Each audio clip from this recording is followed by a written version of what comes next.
Welcome to today's CIO Water Cooler TV. My name's David Savage and today I'm joined by Stephen Gilderdale from Dell. How are you today? I'm very well, thank you. How are you? Yes, good, thank you, good. And you head up pre-sales engineering for Dell, is that right? That's correct, for the UK, for yes. the UK business. I suppose the most obvious question then is to go, what are the trends? What are your customers talking about on the ground in the UK? Yeah, that's interesting. So, you know, what we've seen over the course of the last few years is customers adopting cloud, right? That's been a very a large agenda for many CXO type of people inside organizations, and everybody's had to have a cloud strategy or a cloud first strategy in some instances. Well, you know, cloud isn't really a place, even though there are these hyperscalers and you can take advantage of using cloud in a hyperscaler's data center.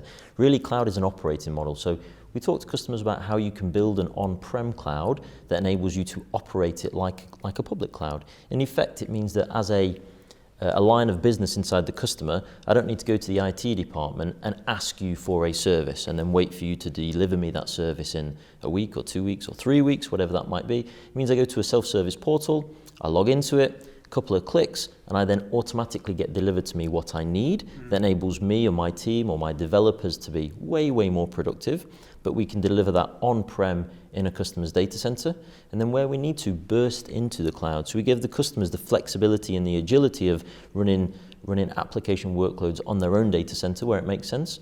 And then where there's peaks in workloads, you know, this coronavirus that's happening right now is a prime example. People are needing to scale up their infrastructure immediately.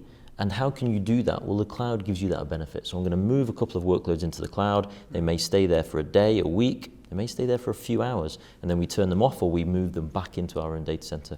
So we're having lots of customer conversations specifically around this at the moment, and we're seeing lots of customers who originally said, we have a cloud-first strategy, we're going to move everything to the cloud, now coming back to us and saying, actually, it's more expensive, I have to retrain all of my staff, and this cloud delivers something that this cloud doesn't deliver, and actually, we're trying to repatriate now applications back into our own data center because we've realized that it's more economical. And the CFOs typically, they like to know what their cost is going to be. And in the cloud, you have no idea.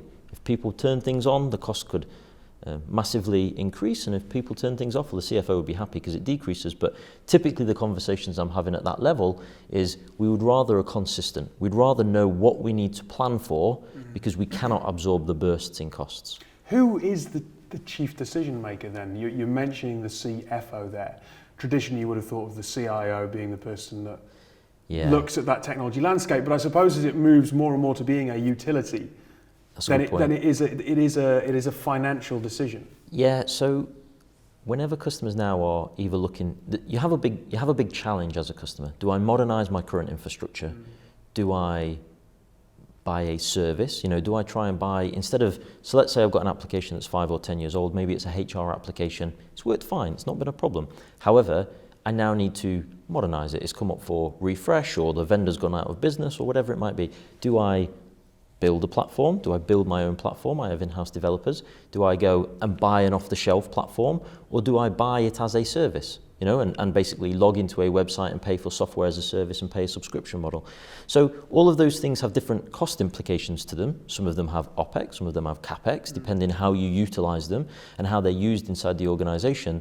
Customers now have this challenge to say, well, do I want to outlay a sum of money to buy something then to deliver myself, or actually can someone else deliver this better for me? So as a service, everything is now going to as a service, either infrastructure as a service, containers as a service, or software as a service. And so certainly if you're asking for large sums of money, then the likes of the CFO is going to be involved because they're going to want to understand the business case and how they can structure that financially for themselves to plan. Because of course it's... I suppose one last thing that I'd be just intrigued to get your insight on.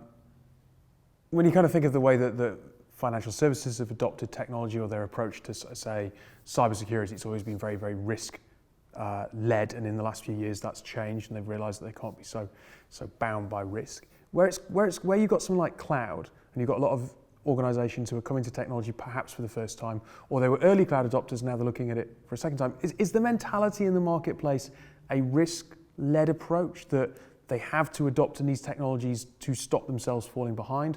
Or are organisations looking at it as an opportunity to gain new market share and to move into areas where previously their business hadn't touched? Yeah, it's a very good question. I don't necessarily think, so I think at CXO level they have to have a cloud strategy. It's just expected, and certainly if you're, if you're on the stock exchange, you're expected to have some form of a cloud strategy.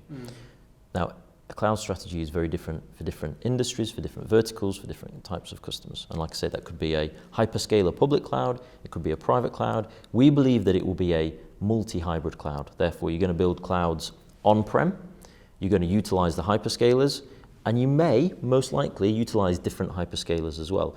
So I think if I was a startup company focusing on whatever business model I'm in, I don't necessarily want to build an IT infrastructure company. I want to deliver whatever it is my company does.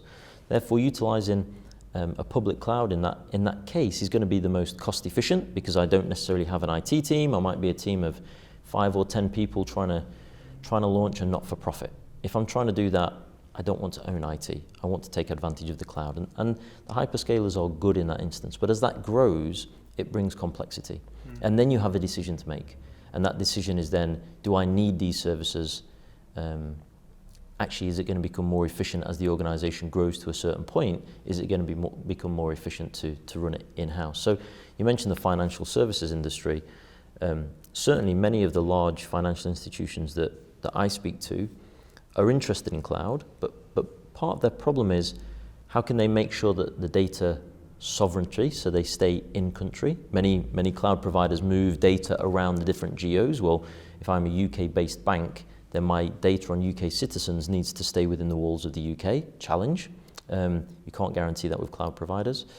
It comes down to that cost factor again. If I can build an in-house cloud that gives me the same operating model as I could buy from a hyperscaler, then it would be preferred in-house. But it's interesting. I was speaking with the CIO of an Israeli-based insurance company last week, and they were saying that they're struggling to hire developers if they cannot provide a platform that is cloud-like for them to develop on.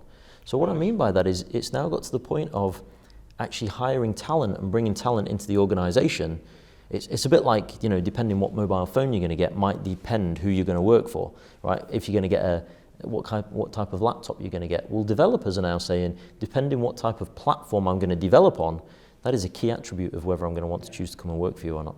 And I've certainly never heard or seen that before. Interesting evolution in thought that goes around the whole piece, I suppose, beyond just it's cheap or it does something for us. Absolutely. Well, look, thank you very much for your time today, Stephen. If you've enjoyed today's CIO Water Cooler, please do have a look around the website. There's plenty more content.